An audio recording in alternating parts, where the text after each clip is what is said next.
There is a happiness hack out there that is like sorely under talked about.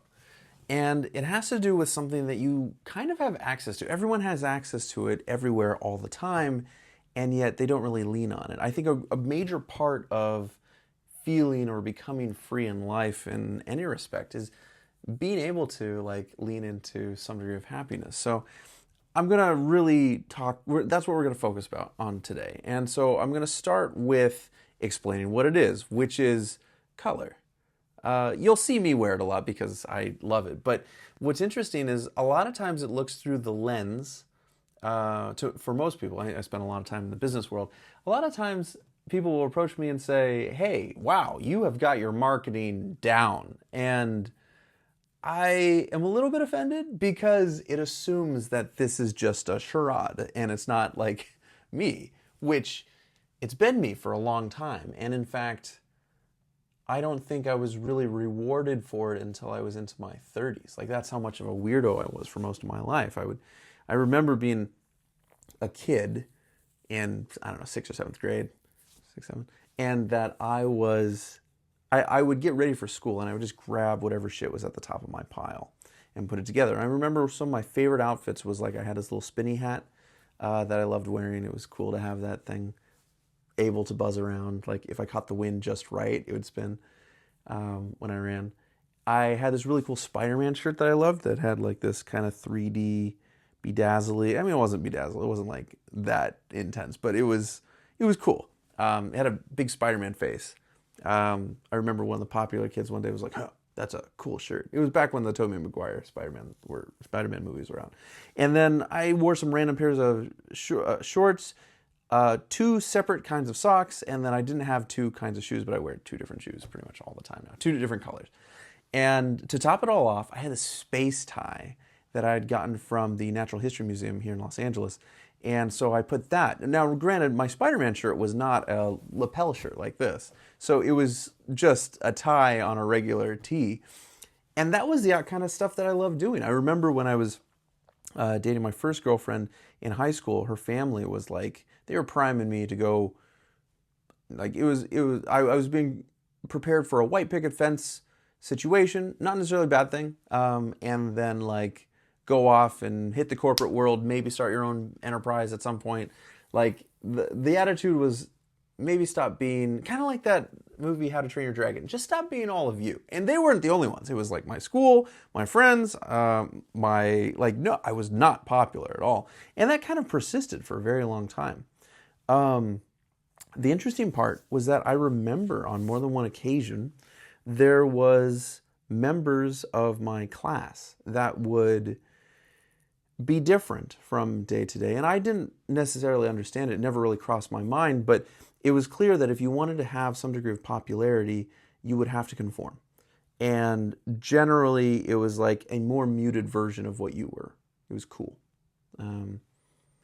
I never really thought of doing that, so I was never popular. I don't know if that makes me stupid or stubborn, or maybe both.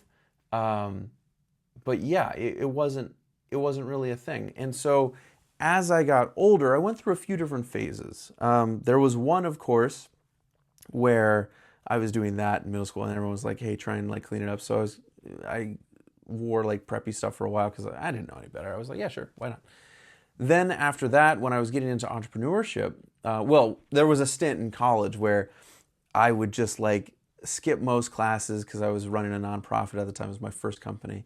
And anything that I couldn't skip, I would just cheat my way through. It was just, I was not interested. I was like, let's just finish this. And yeah, it was, so here's a hack. If you're in college, you go into your class wearing a suit at any time. You could be like 10 minutes before the end of class. If they're trying to take roll call and you got to show up in a suit with a briefcase and sit in the front row. No questions, ever.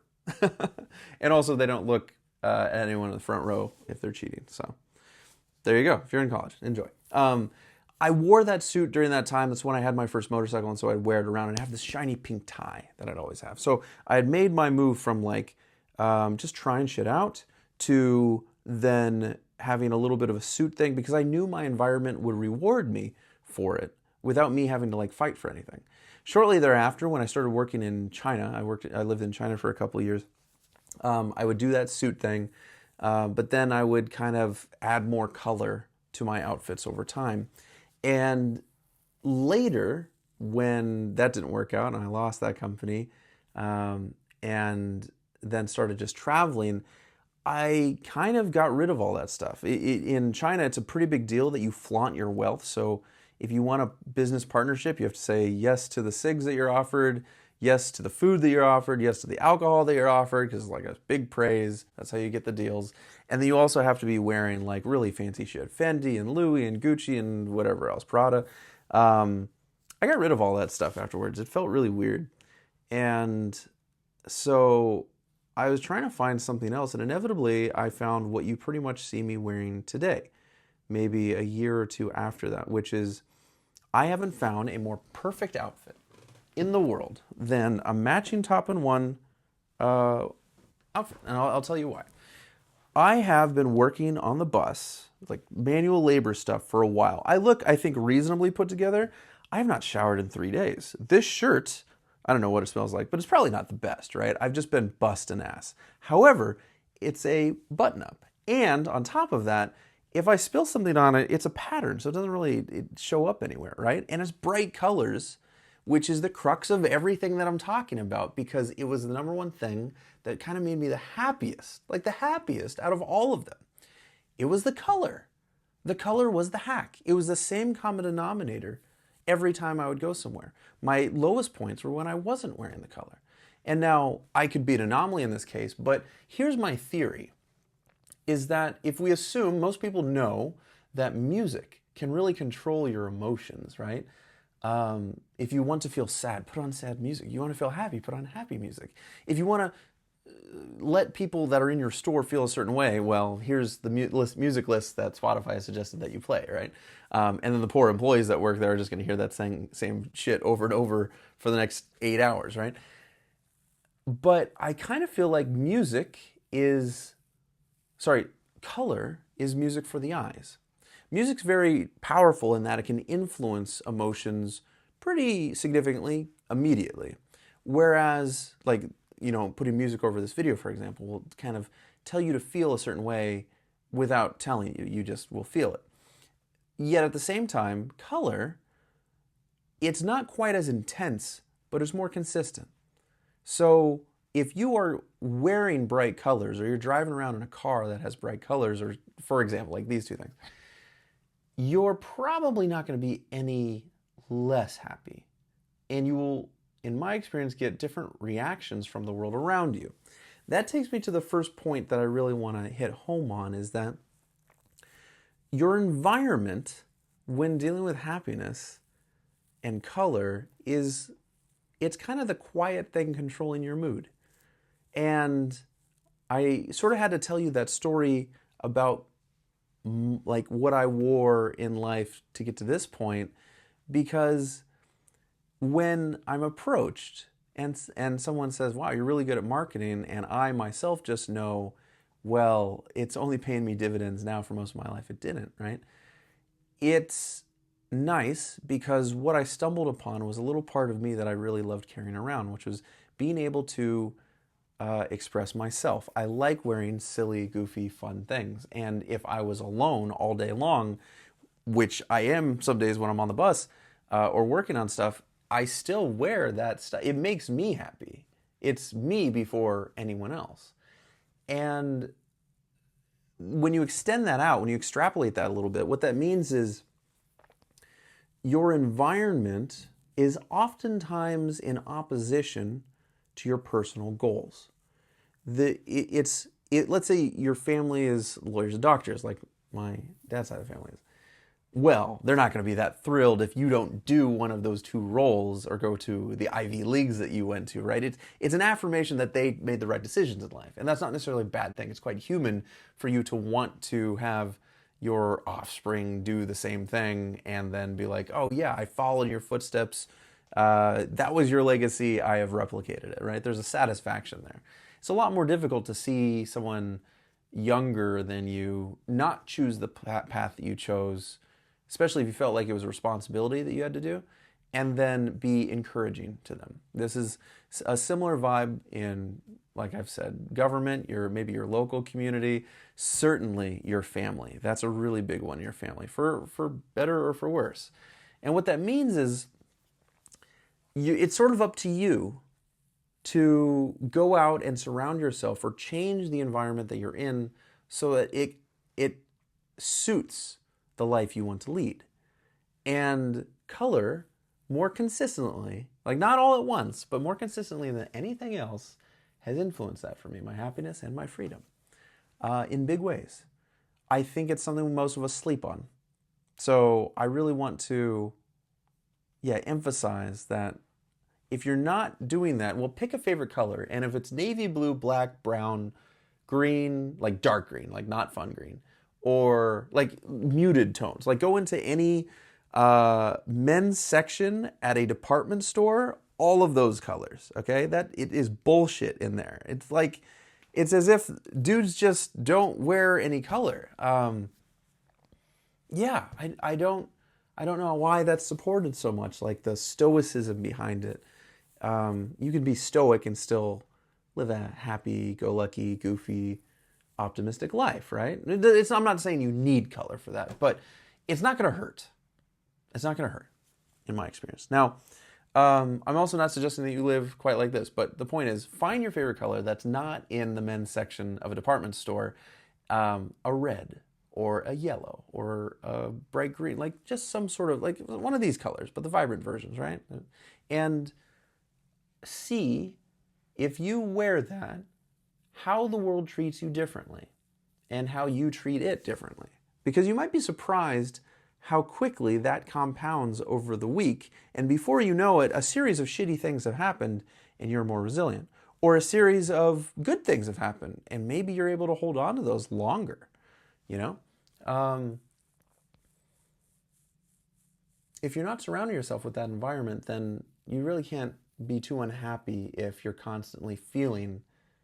You can't be too unhappy with your decision-making if you're constantly feeling unhappy and not doing something to move yourself out of that space, or at least trying to attract something that's more desirable. Now, so here's the conclusion. Here's how I would recommend you integrate a bit more color into your life to create that happiness, give you that freedom, right? I already suggested picking the one color and wearing it a bit more. Get that on like a shirt. Like level 1 is putting it on a shirt or something, like especially if it's a loud shirt like this one. Have your regular outfit, whatever it is, but like do one loud thing. If you're not down for that, wear a crazy hat. Like I will wear this in public and I will have no qualms about it. But when I started like expressing myself, you know, it took some time. Just before recording this video, which I'm shooting on Photo Booth, whatever that Mac thing, I noticed that it had a filter with birds around it. I am having a better time recording this, explaining this right now, seeing my fucking face surrounded by a bunch of birds than I was before. And I just did it on a whim, right? I don't know how much that'll impact this, but maybe it'll be fun enough for someone to watch, to click on this more, and to benefit from the point I'm trying to make, which is like, you know, if you want to make yourself happier or feel more free, fucking lean into things that produce that. And this is, as I've repeated numerous times now, one of the things that is the most underutilized. Now, I guess the final part I would say to the practical application of it would be, you know, if it's not clothes, this one's a little bit more daring, but like your fingers. I love rainbow nails, and you know, it's sure, depending on where you are, it can look a little bit gay, but no particular group owns the fucking rainbow. It's the range of colors that we can all see. I think it's got to be something that everyone has the capacity to wear, and not necessarily have any kind of identity. Just you exist, and you like color, and you are looking to be happy, just like everyone else in the world. It can be your nails. I have it all over my car. Of course, that's an even bigger jump from there. For most, I would probably say just start with the clothes. Something simple like a loud shirt. And maybe encourage your friends to try it with you, because it's a lot easier to jump into it when, whatever it is, frankly, when you have another kind of dingbat with you to do it, you know? Someone else that's willing to put themselves out there in a way that you're maybe struggling to, which is really, the basis of friendships anyways, right? They're able to see, if you boil down most friendships, what it really comes down to is, to the degree that you're able to be authentic without judgment. That's what a friend is. And most of the world would not be a friend, because if they knew all the pieces of you, you might be judged. And that's kind of an interesting thing. It's sort of a smaller version of community. And so if you can find people like that are not only encouraging but willing to participate, that might be the single biggest thing that you could do. So it's something I accidentally stumbled into. I've been on a crash course for my last 30 years, and I credit a lot of the really good stuff that's happened to it. I hope that helps, and I hope you have fun with it. Okay, have fun, make friends. See you beans in the next one. Bye-bye.